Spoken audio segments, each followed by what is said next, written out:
Good afternoon, everybody. I'm pleased to be here.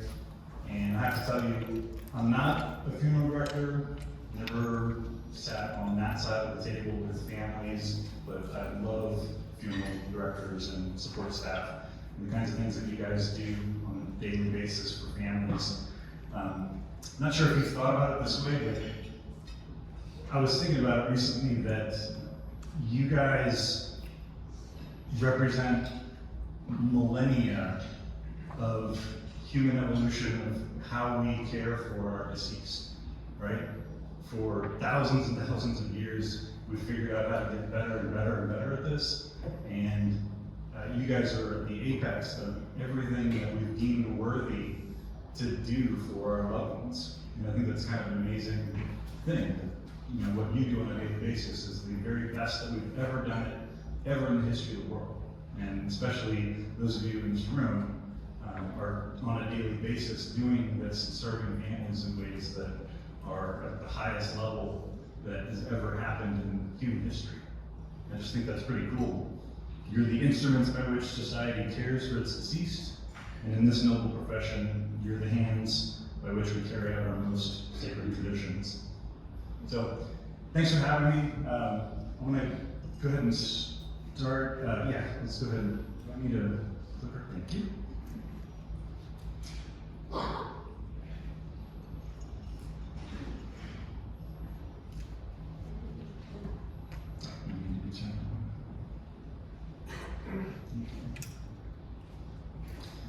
So I'm here to tell you a story, and the story is about my son. His name is Elijah James Knight. And just to humor me, because we love to hear his name is Elijah. What's his name? Elijah. Thank you. It's hard to see in the picture, but I don't know if you can see those bright blue eyes, his big smile. He's just an inquisitive, wonderful person, and we just adore him. He's our firstborn. I'm lucky to be the father of three, and he's our oldest.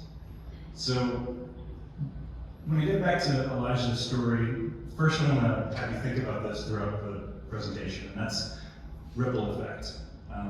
It came up in Miranda's talk earlier, actually, the ripple effect that you guys have upon one another, upon the families that we serve, and the wider community beyond that. And so there's going to be some themes, I think, that come through as we're talking today about how you guys impact many, many people, maybe beyond what you would normally think of on a daily basis. And that ripple effect really carries through. Here's an example. This is kind of a social experiment, okay? So just play along, but just watch this and let's see what happens.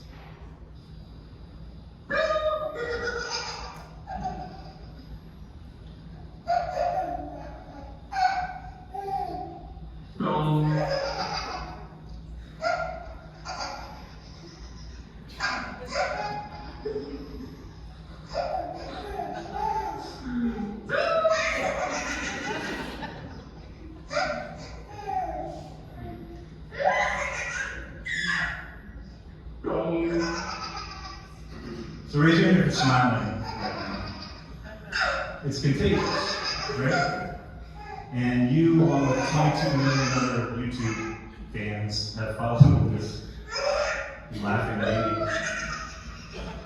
It's extremely contagious, and it's so simple, right? You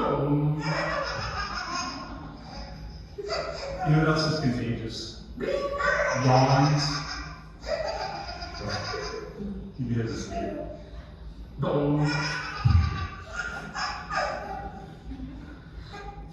Yawns are contagious.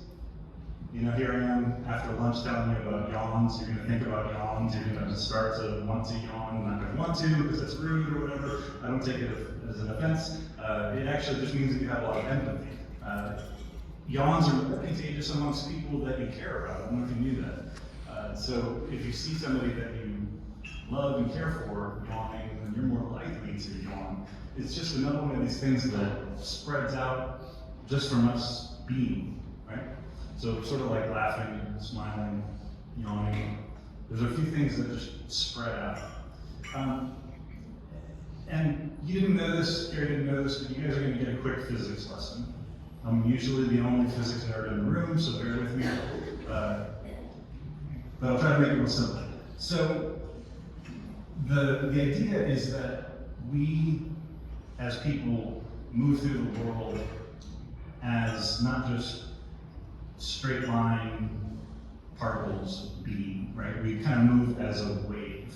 And the way we impact others in the world, it behaves in a way that physics says is true. So here's an example. This is the weirdest physics experiment in history. Nobody understands why it works the way it works, but it's absolutely true.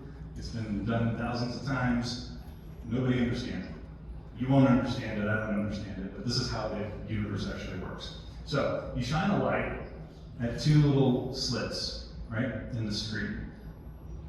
The light is going to go through and hit this little screen, this particle detector in the back. While you're watching it, what happens? The light goes through just as you would expect. You shoot these little photons one at a time, one little particle at a time, and it's going to hit those and make two lines right where the slits are.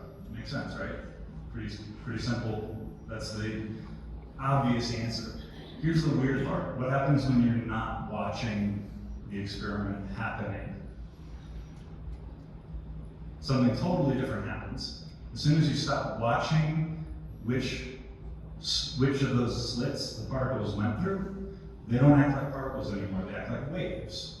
They go through both slits at the same time and interfere with one another and make this particle interference pattern that looks like this. So instead of two little lines where everything just went right through, the slits, instead you're still shooting these one at a time, but they interact in this weird way and prove that these are actually waves, not particles. It's a strange thing, again. Nobody understands why it works the way it works, but that's reality. I'm going to try to argue that we really behave the same way. The way we interact with the world creates this ripple effect, and we kind of work through life in a way that impacts others in strange ways that maybe we don't understand. And when we're not looking especially, is when it has the most impact. So, this is Elijah. He's got this huge infectious laugh. He's the first in our family to laugh to tears. He's inquisitive. He's always tinkering and making things, right? He's got his mom's bright blue eyes and blonde hair, kind of my taller stature. But the problem is that he died 4 years ago this week, this coming June 25th. It was totally unexpected. He was at Boy Scout camp, and his brother was there at the same time, 16 months apart, and a storm blew through. This is in Georgia, in Houston. All of a sudden, a huge tree, 100-something foot tall tree, came down on the tent he was in. Luckily, the other 3 guys that were in that same tent walked out unharmed. Nobody else was hurt. There were hundreds of trees down, but it brings up a whole stack of questions for us, right? Like how, why, explaining what happened to our daughter, who was 9 at the time. She said, well, why couldn't the tree have just landed like 1 foot to the side, and he would have come home with this crazy story about a tree that almost hit him. But we don't know why things happen. This is the thing I've struggled over the most. I want to know kind of my personal journey, right? I've read a stack of books about grief and loss and what to do, and the part where I got stuck is trying to answer the question, why? There's no answer. I've kind of given up on why. It just happens. And I think our decision, our journey from then on is to decide what to do after. So that's where we are. As I said, we've got 2 surviving children, and Julia on the left, her way of expressing and coping and everything is through dance. She does something like 17 hours of dance per week. We never pushed it, we're not that family, but she loves it, and it's like her one big thing. Joshua on the right, that's actually him speaking at his brother's service. Elijah's favorite color was white, and he managed to go out and find a white tuxedo, and we're so proud of him for getting up and making everybody laugh, telling a couple of stories about his big brother. Joshua now is a big man, you know, he's 17, he benches 250 pounds, he's a varsity wrestler, he's this huge dude now. So much has changed and happened in the last 4 years. And some of that journey is, you know, what we're here to tell you about.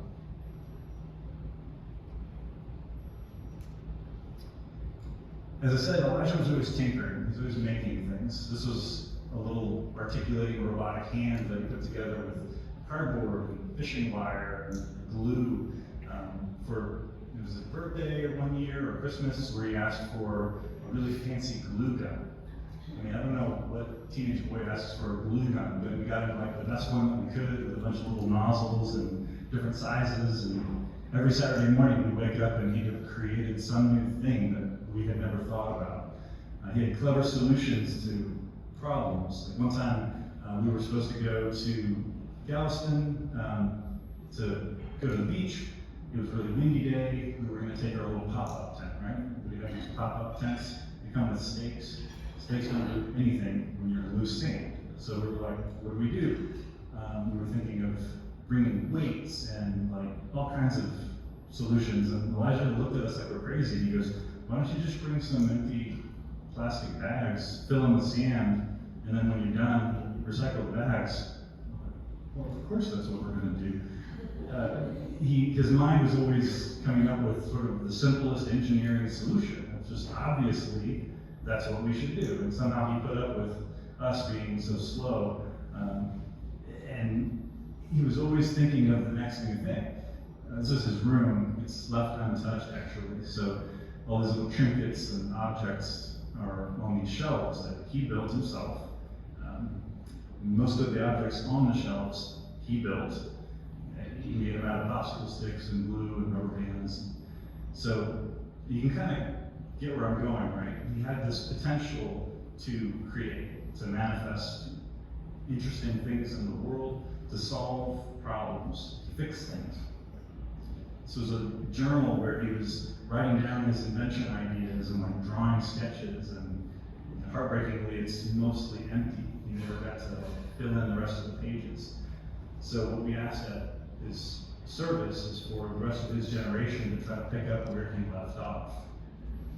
And that is what led to his legacy.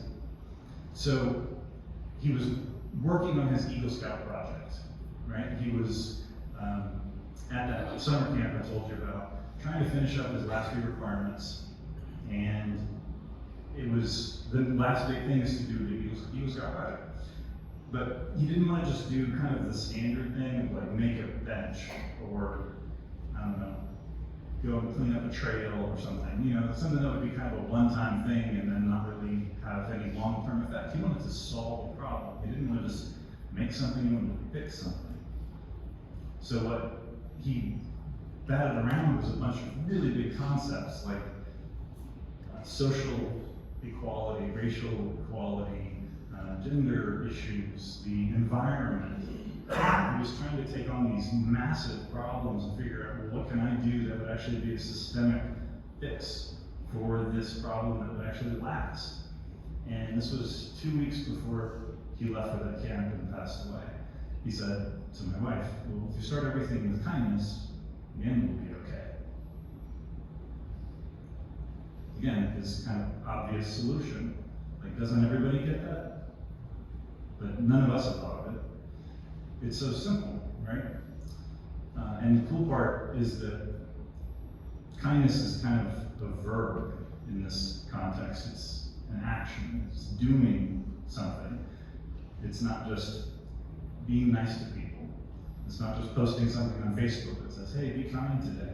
It's actually going and doing the work of being kind to one another. And one of the things that ties back to you guys as the funeral directing community and support staff is how many things that happened behind the scenes while we were preparing his service that we had no idea about. One of them is this card. And each of you is going to receive as many as you would like. We didn't think of this. One of the funeral directors who was working with us said that actually makes a lot of sense. Why don't we, instead of just talking about it or putting it in the service bulletin, why don't we make little business card size quote cards and hand them out to everybody? And over 900 people came to the service and took those home. Since then, we've given out about 4,000 of them, and they've just kind of spread. Remember what I said about ripple effect? I didn't think of this, right? One of your peers did. He said, hey, wouldn't it be cool if we did that? And it just did it. Didn't ask us, didn't tell us they were doing it ahead of time, it just did it. So I'd like to make sure that everybody gets one. So as I'm talking, you guys can take these. Take one, take 20, take as many as you want. And if you can think of others that you'd like to pass them out to, please, take a bundle of them and got a bunch of them. So this is again part of the ripple effect and the legacy that our sons had on the world, but also that you guys as funeral directors have on others, and it's spread in ways that we haven't ever anticipated. So I appreciate that for you, the kinds of things that you guys think of. We had people, my boss at the time, who was like the senior VP now, was there a couple of days before the service helping fiddle with the exact font size that we were going to use in the programs to make sure everything fits and looks good. He didn't know anything about funeral directing or doing arrangement conferences. My wife was desperate to have him just because I was only a couple of years in with the company, right? I didn't have deep roots, and my boss, John, was one of the only people that my wife knew, and so she said, can you please make sure he's at our arrangement conference? And I had to tell him, look, we're going to be undignified. And he understood that. But he came and sat with us and sat with the funeral director and went through this whole process with us. Even to this day, she hugs him and makes sure that I tell him she loves him, right? And awkwardly long hugs. She'll come and visit the office and he'll do the hug, pat, pat, and she doesn't let go. Pat, pat, no, she's still not done. And finally, she'll be done. But that's the kind of impact that you guys have. We were lucky enough to have Bob Bedecker Sr. and some of the ceremonial funeral team help us as well.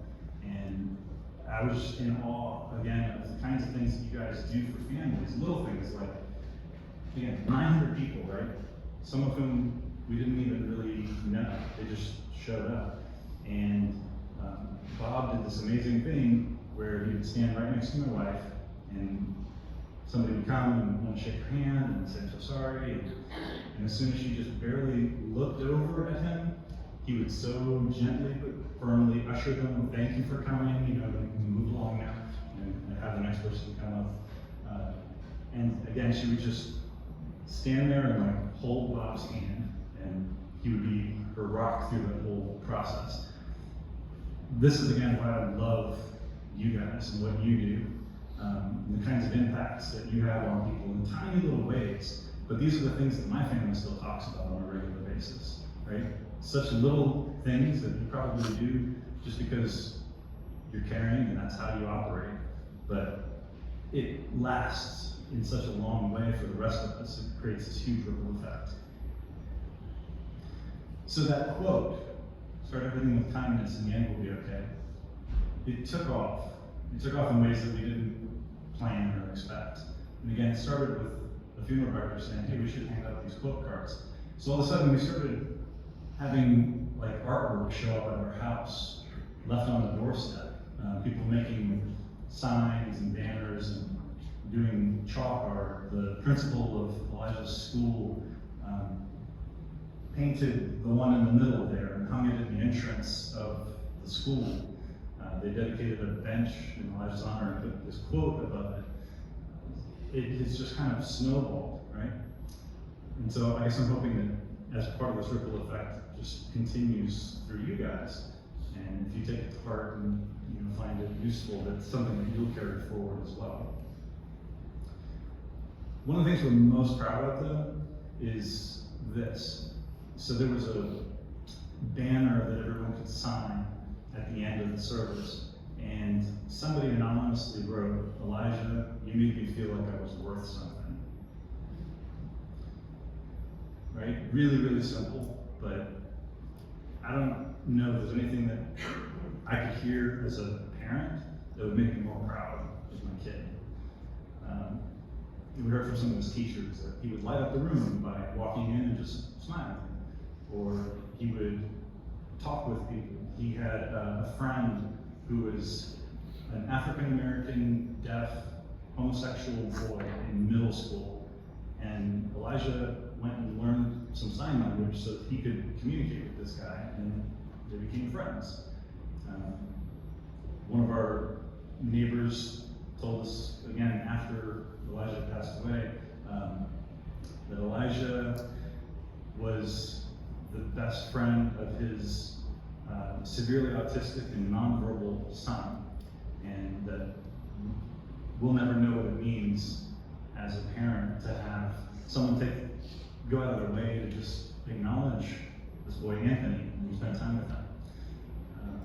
Those kinds of things, those ripple effects, have persisted and last.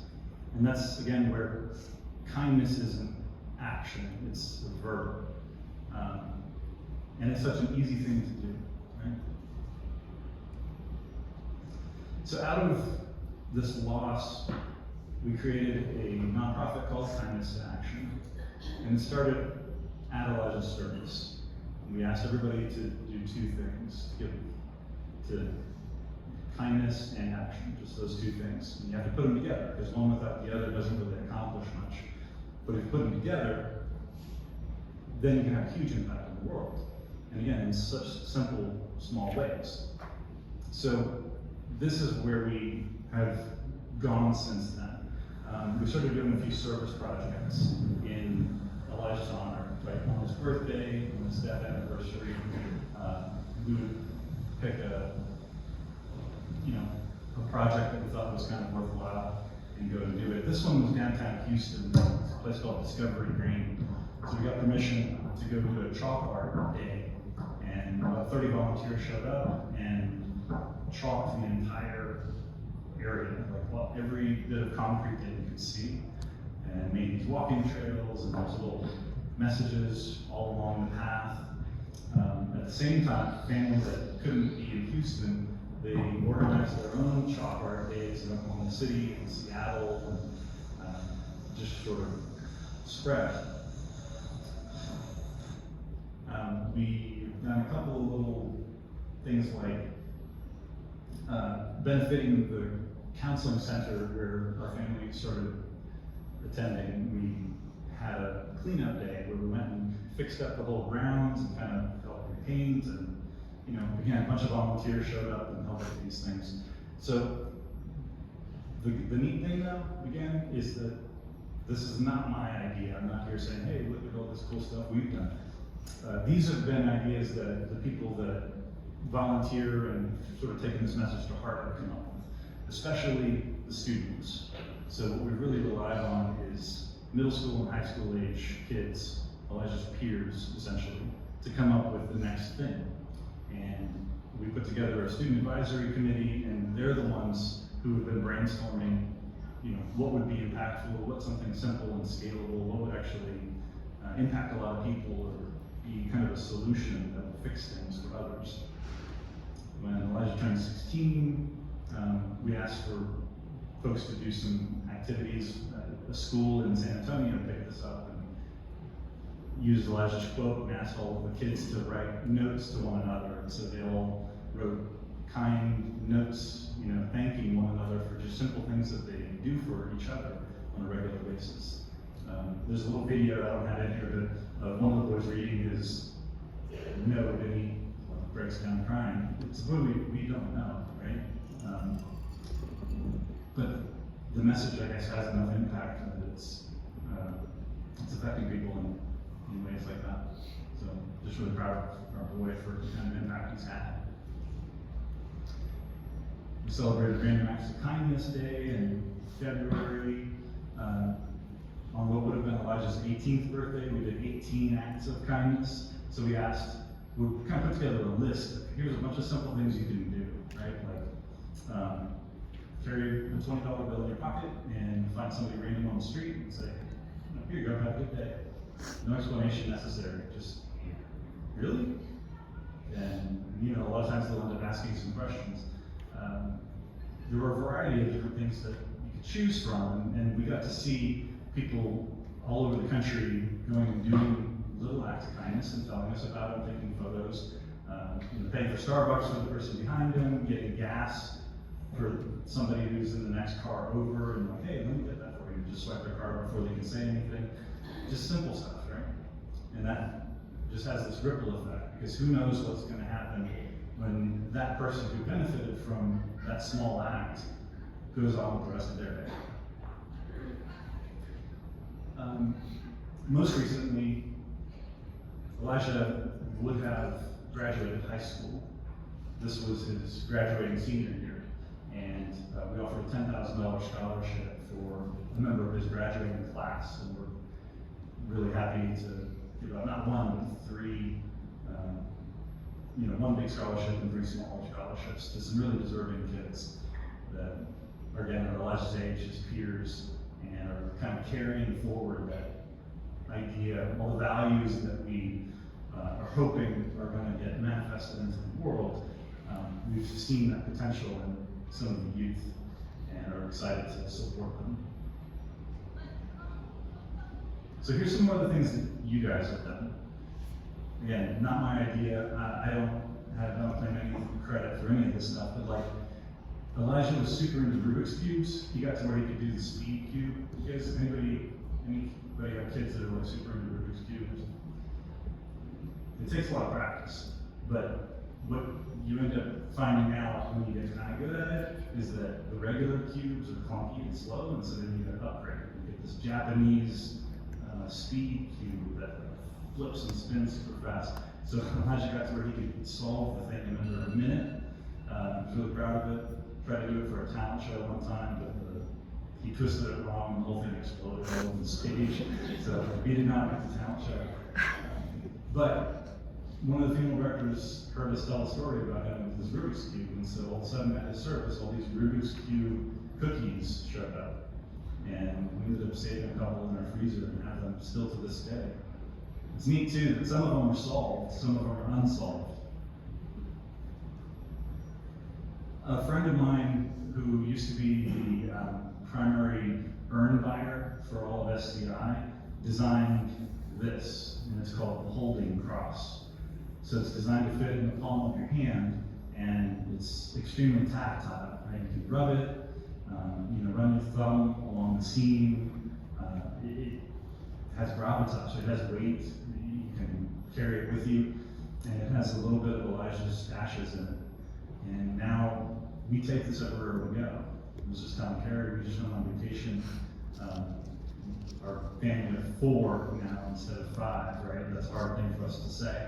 But we're trying to build new memories, so we're trying to go out and do things, but we still take this holding cross with us everywhere we go, so that in photos, Elijah's still kind of there, right? It's still the 5 of us. But it's, again, something I never thought of. Had no idea it even existed until my friend said, this is something we'd like to do for you, and this is, an object that has never really been sold before, because he just designed it. I hadn't heard of this either. Anybody seen this? It's called flying wish paper. So you write a note on these tiny little sort of tissue papers, or like origami, roll them, and you light the top, and then they float up into the air and completely disintegrate. So we did this as a family to mark one of the death anniversary dates. We all wrote notes, to Elijah, things about him that we missed or whatever. It was all private. And then you light it and it flies up in the air. Again, ideas from folks like you guys that we didn't even know existed. This one's amazing. This is from Elijah's saxophone private lesson tutor. We didn't know that Elijah, his ripple effect, had impacted this instructor in the way that it did until several months after Elijah passed away. He called us and said, hey, the saxophone quartet is going to put on a performance of a piece I wrote in your son's honor, and if you'd like to come and listen to it, we'd love to have you. It's called Immeasurable. And the cool part, even though it's this long piece, is at the beginning, it says Elijah's name. Something we, again, never thought of. But he said, as he was composing it, he sat down and said, Elijah, I need your help. I don't know how to put what's in my head into the piece. And then this little 3-note melody came into his mind, and it goes, dun, dun, dun. It says, Elijah.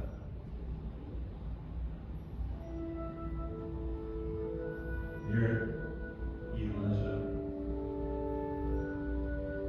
And it goes through this long thing, and there's a section in there where he's doing Rubik's Cube, and it's music that's really fast and complicated, and that's smoothed back out again.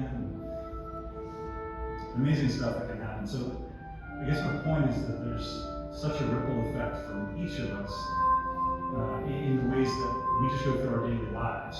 I had no idea that any of this was even happening behind the scenes. So one of the biggest things that we're doing to try to sort of continue this ripple effect into the world is we've created these challenge coins, these tokens called kindness coins. So they're sequentially numbered, and they're tokens, they're physical tokens that you give in appreciation of acts of kindness. And they get registered on the website, kindnessaction.org, so that you can start seeing them spread all over the world. All of you are going to get one, because I love what you do, and we appreciate as a family the kinds of things that you guys do to support others. And I know that you provide the kind of care and love and support for families on a regular basis all the time. And I think from my family, we wanted to say thank you, but also representing hundreds of silent others that you probably do not hear from. And unfortunately, I know that you have to deal with difficult client families sometimes. Sometimes things don't go perfectly, and you for sure hear about that. But what you probably don't hear about on a regular basis is how 4 years after the service, we're still talking about how gracefully you ushered people through the line as they were coming in to, say goodbye and thank you. Sorry for your loss to some other. So you have such a huge impact on the world. So like I was saying about this physics example, right? You think that you're just going through life in a straight line and everything is just what you see. But there's actually a much bigger impact. Every time you move through the world, you're creating this ripple effect in all directions, and you have no idea what kind of impact it's going to have elsewhere in the world. But what we wanted to do is recognize in a small way what you are doing on a regular basis, even though you may not realize it. Now, what you get to do with the coin is a couple of things. And I'm going to break Carrie's rule at this point. You're welcome to get out your phones. You can go to kindnesstaaction.org, and that's the website where you can register your coin. Like I said, they're all sequentially numbered, so each of them is unique. And you can put in there, some note about why you received it, or just put in kindness to action as the note. And then the cool part is you can keep it because you deserve it, absolutely. If you choose to, you can give it to someone else. And when you do, I'd ask you to register it for them. Maybe take a photo of them, make sure you get the coin number, and you register that coin for the person that you're giving it to, and for whatever, whatever act of kindness you want to recognize them for. And then that'll pop up as a new entry on the map, and you kind of see how the lines connect and these things start to spread everywhere. The coins are free, so we will provide you as many as you want. We're also even asking for kindness ambassadors, so if you have a lot of folks that you think you could give these away to, by all means, let me know. I'm happy to provide you as many as you need. So some people can donate to the website, and that's fine. We've had enough donations to kind of keep this going, and that's a cool thing. But the coins aren't for sale. You don't buy the coin. They're given, and they're earned. And I ask you've received them freely, give them freely. And if you want to receive another one, just put in a request on the website, and we'll send you another one. I'm going to keep that going as long as people are still interested.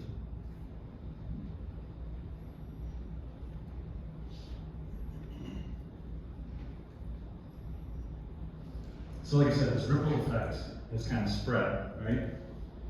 Here's a map of where some of these coins have ended up so far. And this started in Cypress, Texas, a suburb of Houston. And there's probably 3,500 coins out in the world now. They've reached countries I didn't know existed.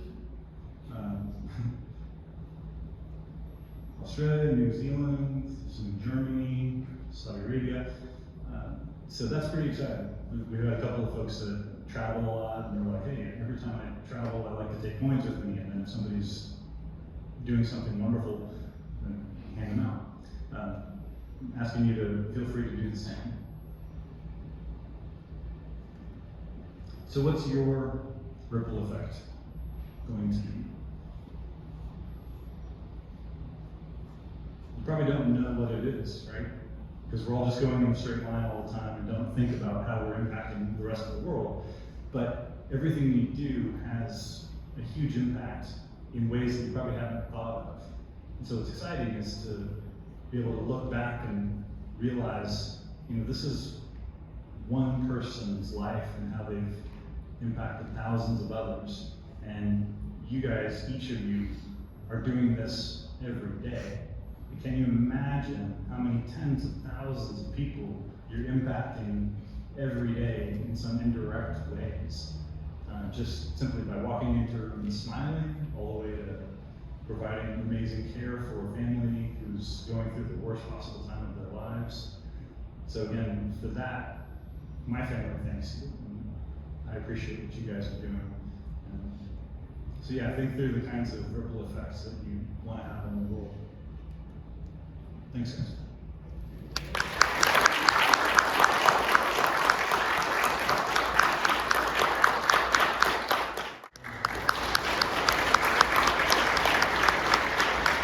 Thanks.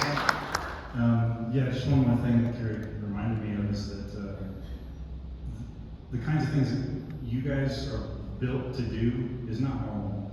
Right? And I think you know that. You're not normal people. So you run to tragedy, and something that my family benefited from and experienced being part of the SCI family is as soon as I made that first phone call and I had to say the words for the first time, my son died, a crowd of people just rushed to us. My own family had a hard time kind of processing and figuring out what to say, what to do. Didn't know how to respond, right? But I made some of my most dear friends that I will stay close with forever out of this tragedy. Folks like Paul Christensen, if you've ever taken a DU course and you hear some guy's voice, it's Paul. And we become friends, just casual work acquaintances essentially. He lives in Kansas City, right? I'm in Houston. And I called him and said, Paul, my son just died. And he didn't know what to do, but he hung up, and the next morning he was on my front porch. He just showed up. And that's probably the best thing that anybody can do, right? For someone in that circumstance, is just to show up. We had one of our facilities guys from corporate show up at our house and was in my garage when I didn't even know he was there. He was in my garage with a giant cooler full of drinks because he knew that there were a bunch of people that were going to come through. And he was just dropping it off. And he gave me this huge bear hug and started to walk away. And I was like, wait, Gary, you have to come hug my wife now. And so from now on, she knows him as Gary, the guy that gives huge hugs. And that's the kind of culture that we have. Yeah, it's impossible to replace. I've never experienced anything like it, and I so appreciate that. So again, thank you.